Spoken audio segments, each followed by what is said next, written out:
Kickin'. How are you doing? Good to see you. How's your week been going? And do you have any plans for the weekend? I'll switch over to my Storytime setup. So maybe now we'll switch these guys over. There we go.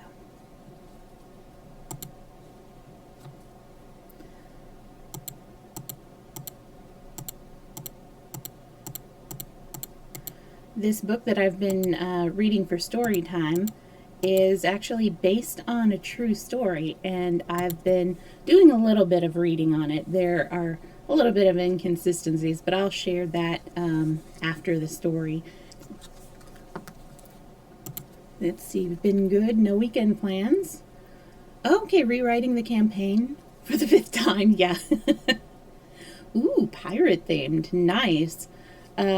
So I know that I've mentioned it before around the streams that my first D&D experience, I was in a group with my sister, and she had to be away from the game for a bit of time. So the DM wrote a little alternate adventure for her.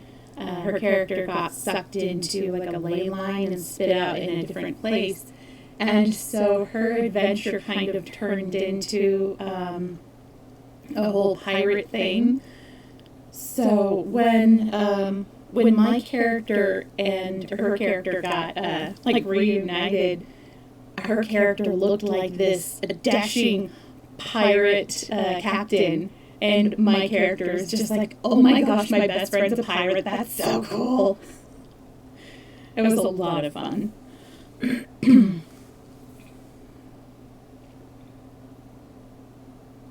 Oh, nice. No screen delay. That is primo. When did you get your new phone?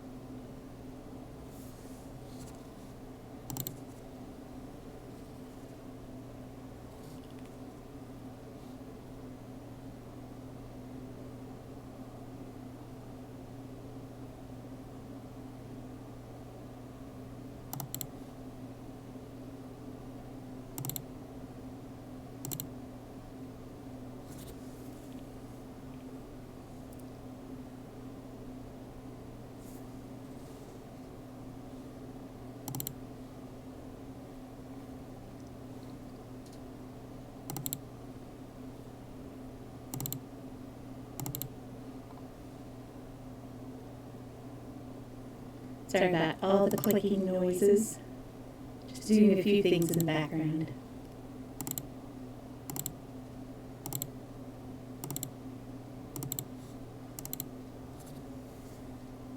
Oh no! Bend the charging. Oh no, it won't charge. Not much you can do without a. Oh, that's the thing that you were posting about in the Discord. Oh no. Oh, that stinks. I hope it wasn't too expensive to replace it. I know I have like one of the last flip phones on the planet, and it's interesting, like, because my phone can stand up to a lot of abuse. It's like really sturdy. But I had a couple of coworkers who had smartphones, of course, and they would drop them so frequently that their screens were shattered. And I just wondered how in the world they could use it with a shattered screen. I'd be too afraid that, like, I would sit on it or bend it or anything like that. Because, I mean, if I sit on it, it's dead. I am not a light person. Oh yeah, you are lucky. That is really nice, because I know how expensive some of those smartphones can be.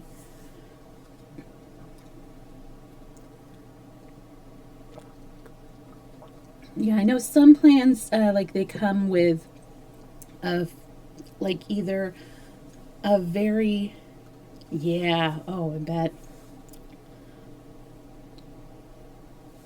I can imagine that would be very unnerving because you're using your finger on the screen. It's just like, is this going to slice open my finger? But I know it's probably like a safety glass sort of thing where it's not going to be like dangerous to rub your hand over, but still. Hey, Snuggies.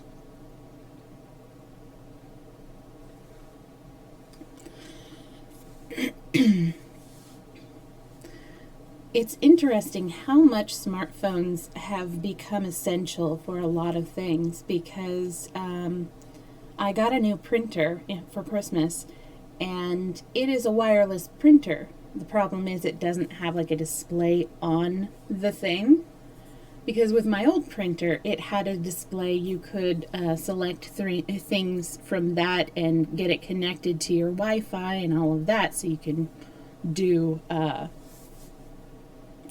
printing and not, yeah.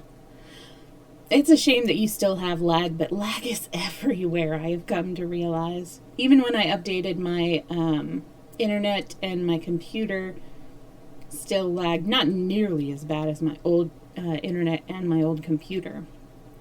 But yeah, unless you're like sitting right on top of the internet people with the best computer you could possibly buy, it seems like there's going to be some delay. Or buffering. Oh, buffering was a huge thing in the aughts when streaming was new. Live streaming was new, and instead of downloading the video, it would have it sort of loading simultaneous to playing it. It was weird, and then it would buffer, and oof. I don't miss those days at all. Back in my old internet that I had for about, goodness, how many years? Maybe 15 years or so. It was slow dial-up. And dial-up is slow enough on its own, but then you get like way out in the boonies, and because we couldn't do like satellite or DSL or anything like that, we had to do the dial-up. It was 26.4K per second. A 5-minute video would take about 3 or 5 hours just to download so that we could watch it. It was brutal. Yet somehow I was able to play RuneScape, which is amazing. Which, by the way, oh my goodness, the RuneScape hole. I have just been getting lost in it. I missed it so much. I didn't realize how much I missed it until I started playing it again. So, of course, I had to get it. But when is your campaign going to be starting? This is the one that you're doing for your family, right?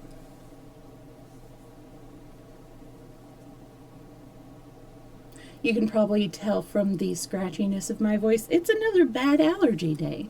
Of course. Your new campaign, your players will start on an island. Ooh, the spirit guiding them. There's a monster. You don't know what yet. Okay. Maybe like a kraken or something?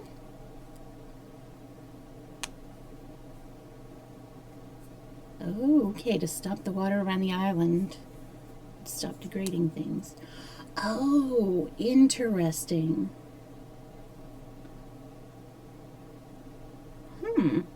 There are a lot of water monsters.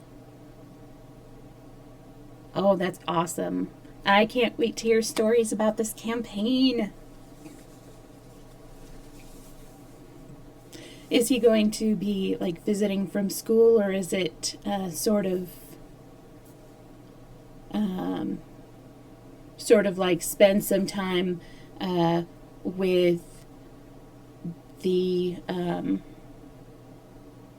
other parent, spend some time with this parent type of thing?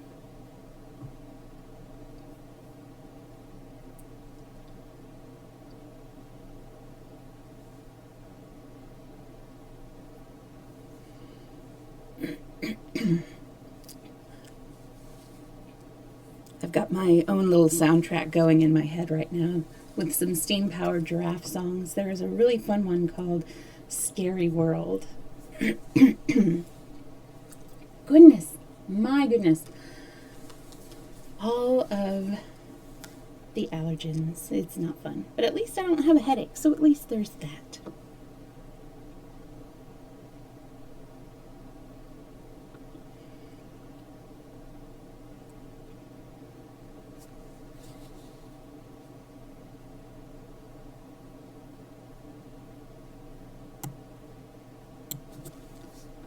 taking a ton of inspiration from Pirates. Oh, night. Zelda. Okay, Breath of the Wild. I haven't played hardly any of it, and I've only seen a little bit of it in streams. I do like how it's more of an open world feel. And the Sea of Thieves. Okay. Nice. That's awesome. I love when like younger people get really interested into in D&D. Like I've seen a couple of people online, like they run campaigns for their kids, or yeah, it's just so fun. Ooh, the spirit of a fish woman. Interesting. That sounds kind of a little bit like, I don't remember. I think it's Chinese culture. It might be Japanese culture, but they have a lot I think it's mostly Japanese culture that has a lot of like water spirits in their mythologies and stuff. Really interesting. There's this really fun manga that I read. It's about 12 volumes, I think, and it's called Ghost Hunt. Yes, I think it's called Ghost Hunt. And so you learn a lot about the mythologies, the spirits that they have. A lot of their mangas just steeped in like the demons and the spirits and the yokai and stuff. Yeah. And it makes sense that there's a lot of water themed like spirits and the like, because I mean it's basically a large collection of isles. I've always wanted to go to Japan. It seems so fascinating. Well, I've always been fascinated by it. Well, I think I'm going to go ahead and get started, and we can chat. Like, there's not much left to the book. I think I'm about 2/3 of the way through, and then I'm going to talk afterwards a little bit about, sorry, that's my phone. I'm going to stop, I'm going to share a little bit about the true person and the true story that this is based on, the heroic slave. So let me get Maestro in the background. Okay, you're planning on having the island boss thing to be a natural, because I want the water to be poisonous and some vines are wrapped. Ooh, interesting. That sounds fun. I love to hear how your family's characters deal with all of these things. Like if they totally throw you for a loop or what. Yeah. All right, so here we go. I'm going to hide Maestro here. Part 4. Oh, where's the slave so lowly, condemned to chains unholy? Who could he burst his bounds at first, could pine beneath them slowly? By Thomas Moore. Know ye not, who would be free, themselves must strike the blow? A poem by Childe Harold. What a world of inconsistency, as well as of wickedness, is suggested by the smooth and gliding phrase, American slave trade. And how strange and perverse is that moral sentiment which loathes, execrates, and brands as piracy, and is deserving of death and the carrying away into captivity men, women, and children from the African coast, but which is neither shocked nor disturbed by a similar traffic carried on with the same motives and purposes, and characterized by even more odious peculiarities on the coast of our model republic. We execrate and hang the wretch guilty of this crime on the coast of Guinea, while we respect and applaud the guilty participators of this murderous business on enlightened shores of the Chesapeake. The inconsistency is so flagrant and glaring that it would seem to cast a doubt on the doctrine of the innate moral sense of mankind. Just 2 months after the sailing of the Virginia slave brig, which the readers have seen move off to sea so proudly with her human cargo for the New Orleans market, there chanced to meet in the Marine Coffee House at Richmond a company of ocean birds, when the following conversation, which throws some light on the subsequent history, not only of Madison, Washington, but of the 130 human beings with whom we last saw him chained. "I say, shipmate, you had rather rough weather on your late passage to Orleans," said Jack Williams, a regular old salt, tauntingly to a trim, compact, manly-looking person, who proved to be the first mate of the slave brig in question. "Foul play as well as foul weather," replied the firmly knit personage, evidently but little inclined to enter upon a subject which terminated so ingloriously to the captain and officers of the American slaver. "Well, betwixt you and me," said Williams, "that whole affair on board of the Creole was miserably and disgracefully managed. Those black rascals got the upper hand of ye altogether, and in my opinion the whole disaster was the result of ignorance of the real character of darkies in general. With half a dozen resolute white men, I say it not boastingly, I could have had the rascals in irons in 10 minutes, not because I'm so strong, but I know how to manage 'em. With my back against the caboose, I could myself have flogged a dozen of them, and had I been on board, by every monster of the deep, every black devil of them all would have had his neck stretched from the yardarm. You made a mistake in your manner of fighting 'em. All that is needed in dealing with 'em set of rebellious darkies is to show that you're not afraid of 'em. For my own part, I would not honor a dozen niggers by pointing a gun at one of 'em. A good stout whip or a stiff rope's end is better than all the guns at Old Point to quell a nigger insurrection. Why, sir,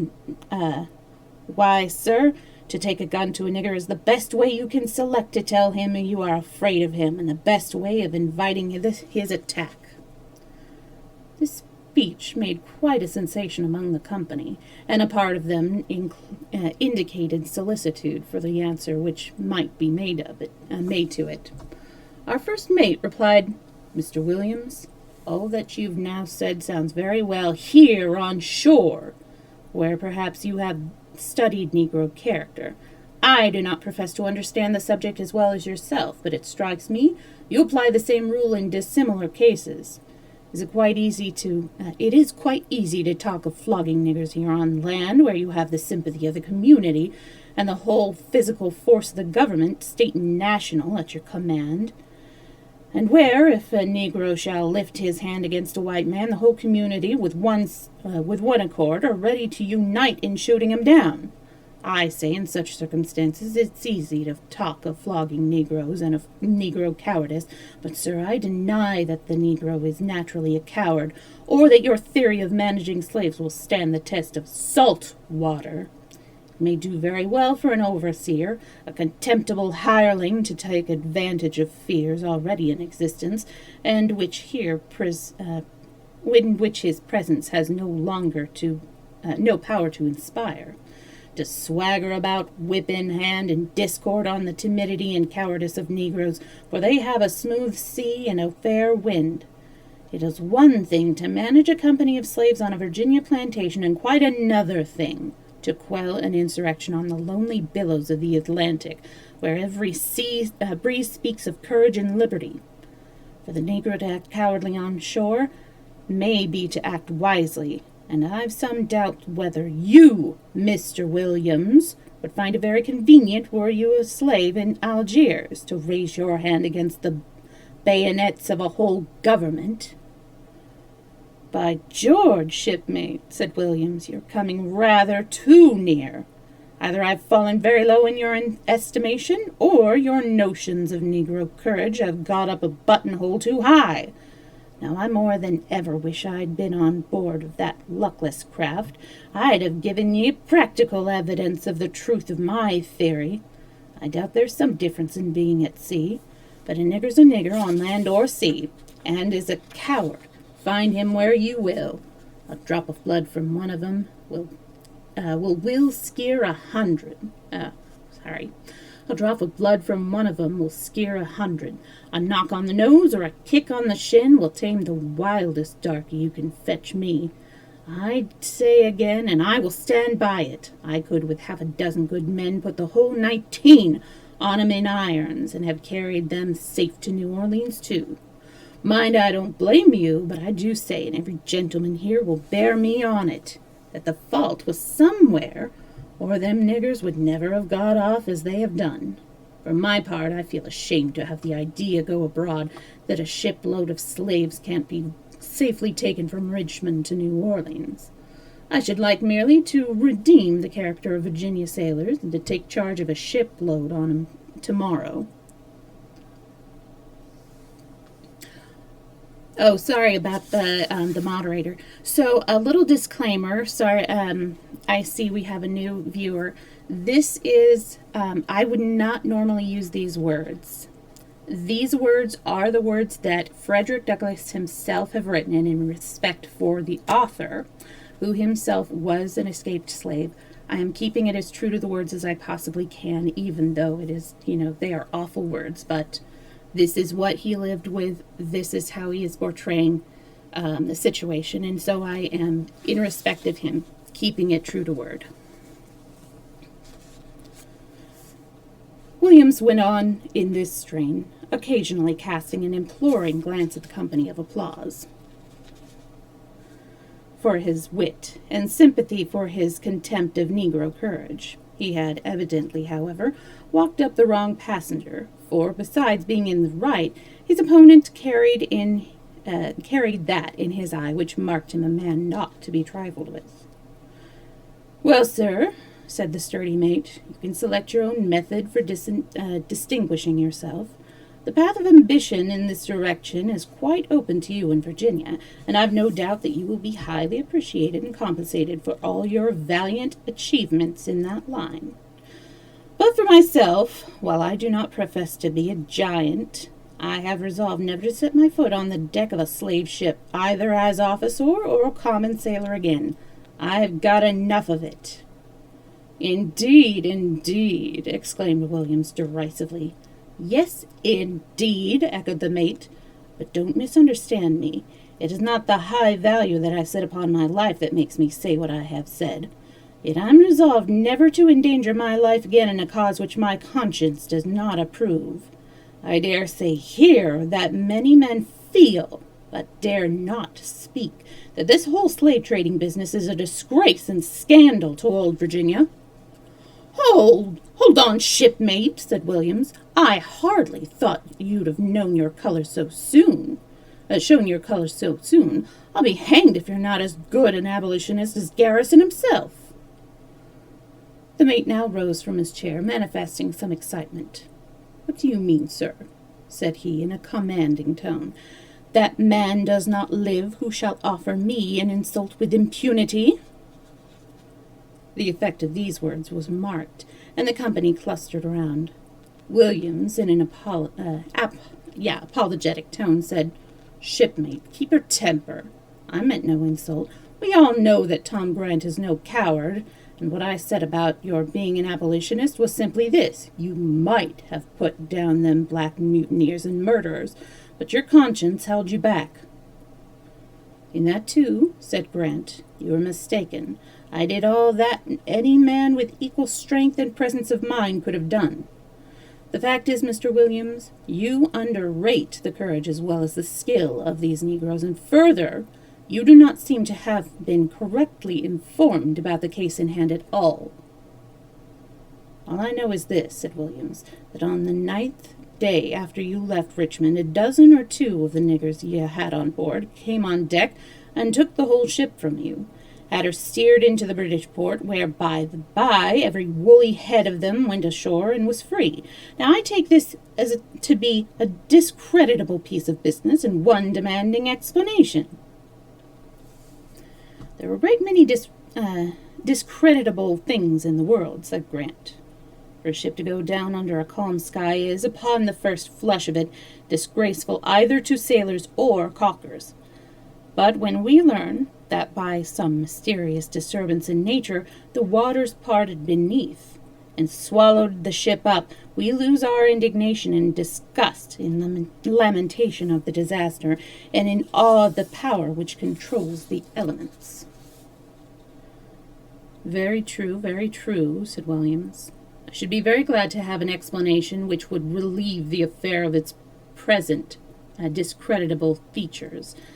I have desired to see you ever since you got home, and to learn from you a full statement of the facts in the case. To me, the whole thing sounds unaccountable. I cannot see how a dozen or two of ignorant Negroes, not one of whom had ever been to sea before, and all of them were closely ironed between decks, should be able to get their fetters on, rush out of the hatchway in open daylight, kill 2 white men, and the one the captain and the other their master, and then carry the ship into British port, where every darky of them was set free. There must have been great carelessness or cowardice somewhere. The company, which had listened in silence during most of this discussion, now became much excited. One said, I agree with William, and several said, the thing looks black enough. After the temporary tumultuous exclamations had subsided. I see, said Grant, how you regard this case, and how difficult it will be for me to render our ship's company blameless in your eyes. Nevertheless, I will state the fact precisely as they came under my own observation.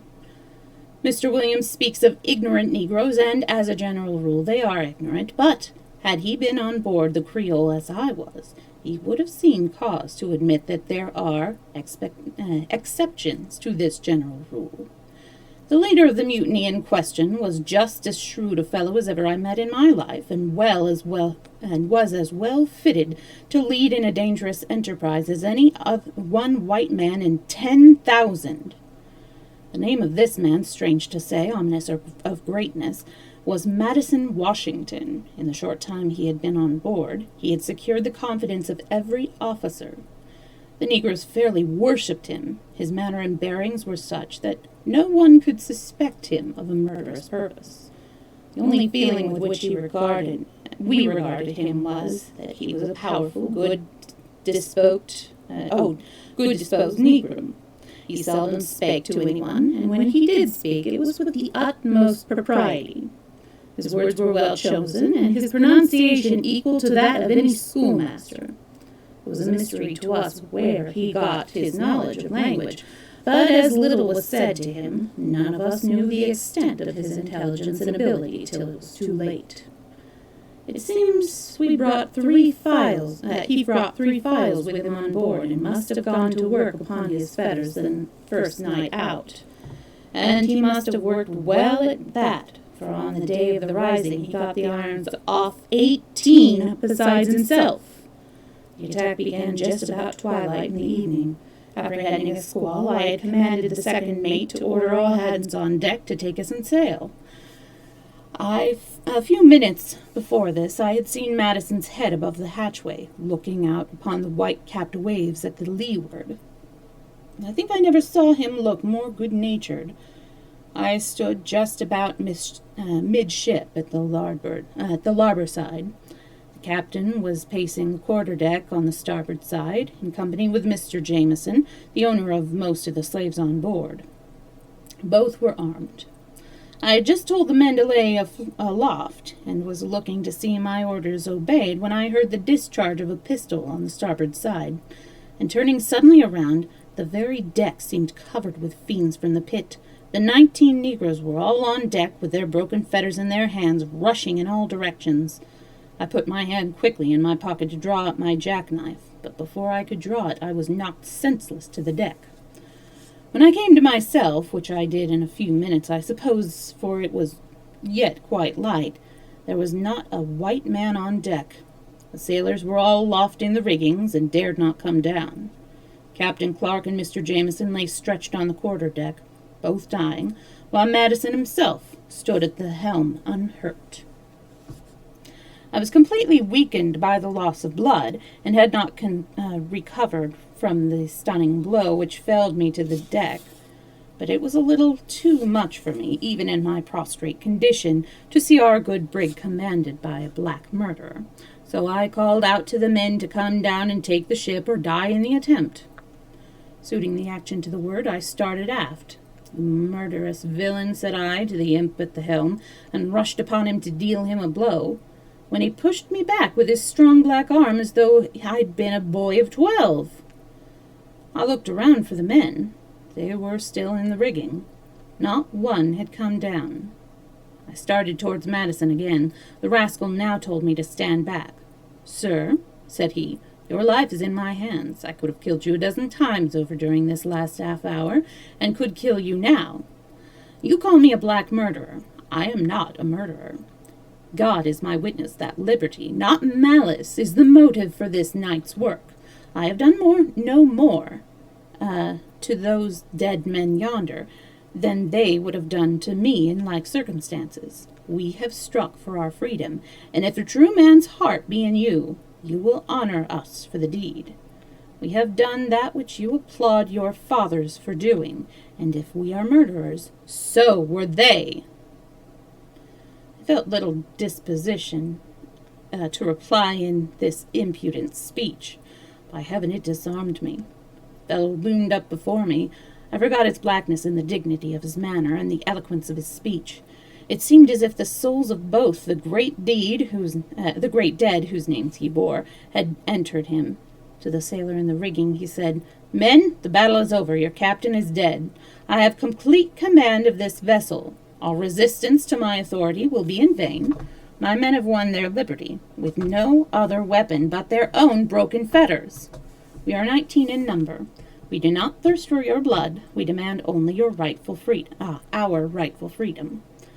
Do not flatter yourselves that I am ignorant of chart or compass. I know both. We are now only about 60 miles from Nassau. Come down and do your duty. Land us in Nassau, and not a hair of your heads shall be hurt."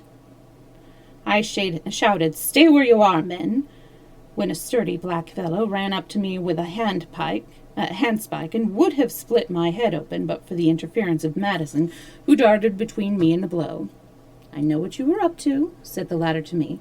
"You want to navigate this brig into a slave port, where you would have us all hanged. But you'll miss it. Before this brig shall touch a slave-cursed shore while I'm on board, I will myself put a match to the magazine and blow her up, and be blown with her into 1,000 fragments. Now I have saved your life twice within these last 20 minutes, for when you lay helpless on deck, my men were about to kill you. I held them in check. And if you now, seeing I am your friend and not your enemy, persist in your resistance to my authority, I give you fair warning, you shall die." Saying this to me, he cast a glance into the rigging where the terror-stricken sailors were clinging, like so many frightened monkeys, and commanded them to come down in a tone from which there was no appeal. For 4 men stood by with muskets in hand, ready at the word of command to shoot them down. I now became satisfied that resistance was out of the question, that my best policy was to put the brig into Nassau and secure the assistance of the American consul at that port. I felt sure that the authorities would enable us to secure the murderers and bring them to trial. By this time, the apprehended squall had burst upon us. The wind howled furiously. The ocean was white with foam, which, on account of the darkness, we could see only by the quick flashes of lightning that darted occasionally from the angry sky. All was alarm and confusion. Hideous cries came up from the slave women.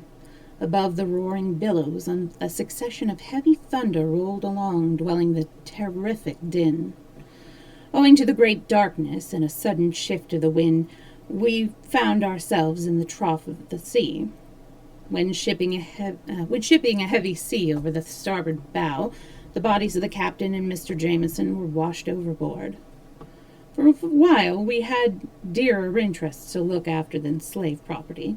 A more savage thundergust never swept the ocean. Our brig rolled and creaked as if every bolt would be started, and every thread of oakum would have pressed out of the seams. "To the pumps! To the pumps!" I cried, but not a sailor would quit his grasp. Fortunately, this squall soon passed over, and we must have been food for sharks. During all the storm, Madison stood firmly at the helm, his keen eye fixed upon the binnacle. He was not indifferent to the dreadful hurricane, yet he met it with the equanimity of an old sailor. He was silent but not agitated. The first words he uttered after the storm had slightly subsided were characteristic of the man. "Mr. Mate, you cannot write the bloody laws of slavery on those restless billows. The ocean, if not the land, is free. I confess, gentlemen, I felt myself in the presence of a superior man, only one who, had he been a white man, I would have followed willingly and gladly in any honorable enterprise. Our difference of color was the only ground for difference of action. It was not that his principles were wrong in the abstract, for they were the principles of 1776, but I could not bring myself to recognize their application to one whom I deemed my inferior.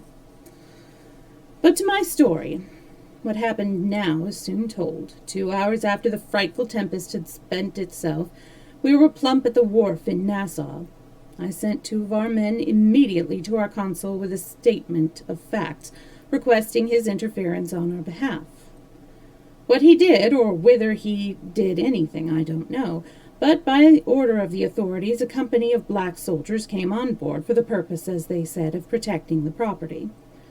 These impudent rascals, when I called on them to assist me in keeping the slaves on board, sheltered themselves adroitly under their instructions only to protect property, and said they did not recognize persons as property. I told them that by the laws of Virginia and the laws of the United States, the slaves on board were as much property as the barrels of flour in the hold. At this, the stupid blockheads showed their ivory, rolled up their white eyes in horror, as if the idea of putting men on a footing with merchandise were revolting to their humanity. When these instructions were understood among the negroes, it was impossible for us to keep them on board. They deliberately gathered up their baggage before our eyes, and, against our remonstrances, poured through the gangway, formed themselves into a procession on the wharf, bid farewell to all on board, and uttered the wildest shout of exultation that they marched, amidst the deafening cheers of a multitude of sympathizing spectators, under the triumphant leadership of their heroic chief and deliverer, Madison Washington.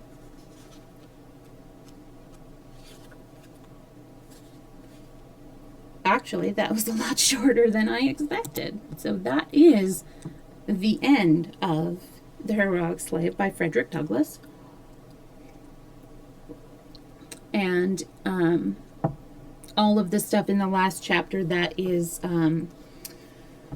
of course, what happened in the, in real life, in the story. It was, there are little variations in, like, the accounts that I read. There were about 134 slaves on board the ship, and it was going from Virginia down to New Orleans for sale. He was one of either 18 or 20 men who led the revolt, and it was seen as the most successful revolt in history, in U.S. history. Yeah, what's up? And I think it was in about, 1840 or 1841. Now, the accounts, there is a bit of difference in, how many they said led the attack. He was definitely the person most in charge.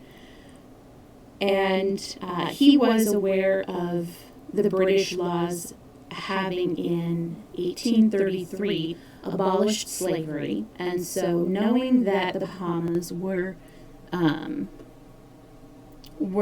that time a British property, like a British land, he knew that if they went to the Bahamas, they wouldn't be seen as property. Oh, thank you for the hydration reminder. Yeah, I know. Yes, I did drink my Red Bull. It's amazing how much it helps because last week I didn't have it, or it was the week before I didn't have it, and my word, it was really like I tried another slightly sugary drink and it didn't really work nearly as well. Part of the reason why the Red Bull helps is the slight bit of carbonation. It's just the right amount. But yeah, anyways, um, he was the one who led the revolt. He knew beforehand that the Bahamas. You were learning about the. Oh, okay, yeah. It is, yeah. This is sort of, I guess you could say, the second part of it, because the Atlantic slave trade wasn't just America. Like there were other countries that had slaves, and they were mostly from Africa, but I think a few other countries. I'm not really a rock star fan. I can do Monster. I used to drink a Monster more than Red Bull, but I keep going back to Red Bull. Yeah. But yeah, a lot of other countries, and it was a very big thing. They'd go over to Africa, go into like places that didn't have like the advances in like weaponry and stuff like that, and with our knowledge of things like gunpowder and bayonets, and completely overpower them in a very unfair show of and they would take everybody, not just like one gender or one age group. They would just take everybody, load them onto ships, and they were very unsafe, unhealthy conditions down there. They'd be loaded in, standing room only, just treated so poorly and so horribly. And so then they were taken, they were sold at markets, like, auctions, like you would sell cattle or pigs or, whatever. And very demeaning, very dehumanizing. So this is sort of like the secondary part of it. They would breed their slaves and then like break up families and sell them at more auctions. And so this one, like there were some that were like escaped slaves that had been recaptured and were taken to a new place and sold. And so they were going deep south, where Virginia was higher up. That was closer to the Mason-Dixon line, which the Mason-Dixon line was basically the line that separated the North from the South. And so once you passed that line, technically, even though like it wasn't a law in the upper states and the northern states, I think at that point that slavery wasn't around. It wasn't there. And so, things came to a head around the time of the Civil War. The South wanted to separate because they wanted it to be, part of the country. And the North wanted it to go away. There were a lot of other aspects to it, but that's, of course, the aspect that most people talk about in, like, history, is that it was about the slave trade. But yeah, anyways, this was one of the... Yeah, no, no longer. Of course, there is still a very big issue with racism in America. Some places more so than others. I am super lucky that I live in a bubble where, like in our community, for the most part, it's not too bad. Like, I totally forget that, that it can be an issue. Of course, there are still some people who who side one way or the other. There have been marches in my town, and actually, there was this really awesome person about 9 or so months ago, not long after, the quarantine started, and she decided that she wanted to set up a fund sponsored by our bookstore where if people wanted to educate themselves on racism and how to, what they can do and stuff like that, that she donated $500 and to help financially with the education if somebody came in wanting to read like How to Be an Anti-Racist or White Fragility, any of those books that have been very prominent in the discussions going on in the last year especially. And so we set it up so that half of the cost of the book that they were buying would be covered by this fund. And so many other people were like, that's amazing. I don't want to use it, but I don't want to give money to it. So it's still going on, and it's super awesome to see. I love it. Yeah. Let's see.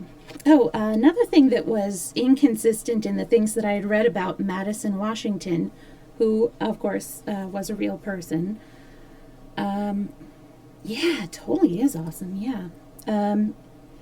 So in some accounts they say that when he came back for his wife, she died. But other accounts say that after everything was over with, like, the revolt on the Creole, which all but 5 of the slaves on the ship were freed.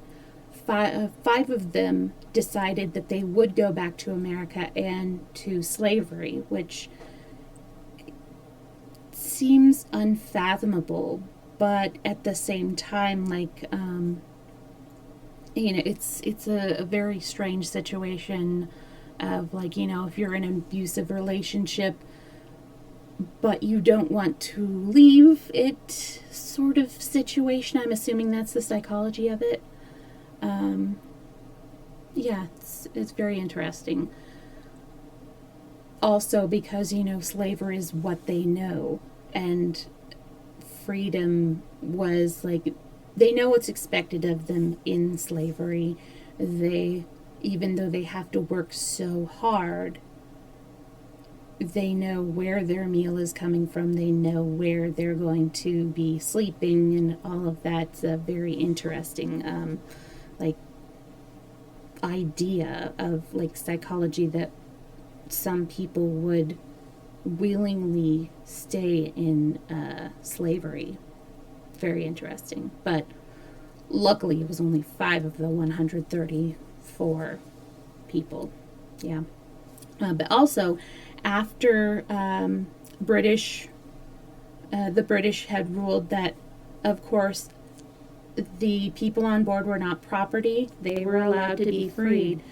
The 18 or 20, however many it was, people who led the revolt, they were tried for mutiny, and they were found by the British government in Nassau, in the Bahamas, to be not guilty. And so he lived to the end of the story. He made a really big impact, and definitely helped in,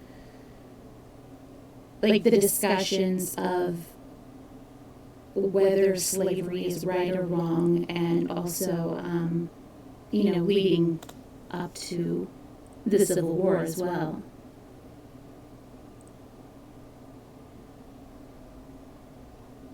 Yeah. Oh, actually, speaking of, that was one of the things in my sister's little offshoot campaign thing, was that she had come across, she played a cat folk rogue, and she came across ships that were filled with cat folk that were going to be entering into slavery. And so she decided that she was going to free all of the cat folk slaves on the ships. And And then she set up like schooling and stuff for them and work programs and all of that. So that was, yeah.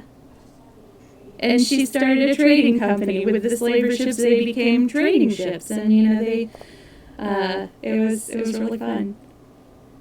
I'm a cat to help the cat. Yes, exactly. Social Swiss Army knife. Oh my goodness, I love that phrase. That's really interesting. Yeah, I love it. Well, let's see. I'm gonna see who else is streaming right now. I was hoping that maybe Storytime Julius would be streaming. Or wait, did I see that UK is streaming? Maybe? Let's see. Let's see. Where am I going? I know what I'm doing. I know where I'm going. It's all a lie. I don't. Oh, and I'll post up on the Discord some links to some of the articles that I was reading about Madison, Washington, and the revolt on the Creole. So let's see. We only have Kipsadaisy who's streaming right now, and she's streaming Stardew Valley, nice and chill. We also have,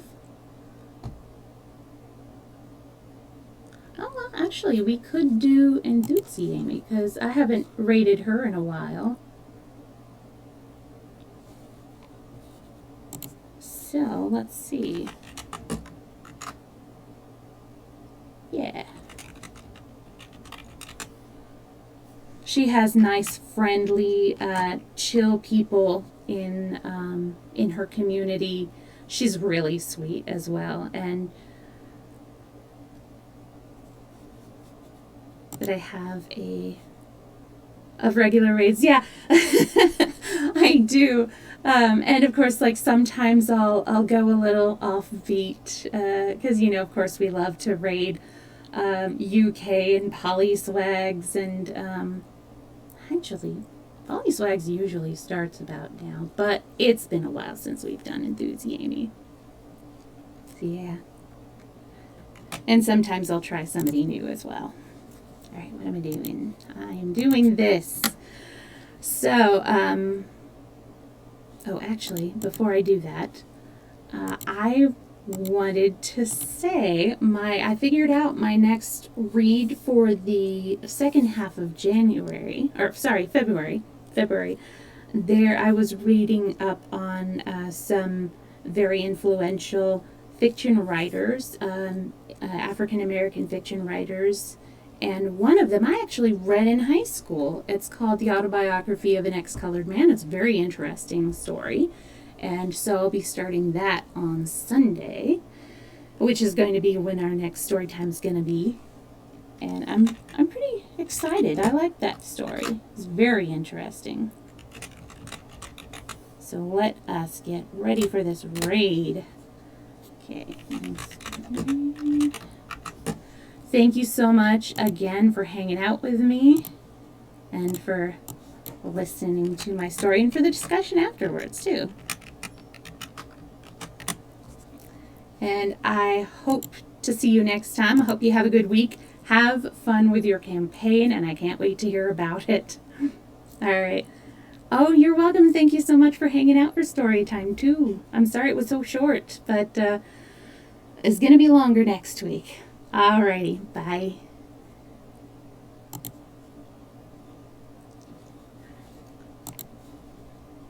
Solve the murder that happened in the first place. So that's kind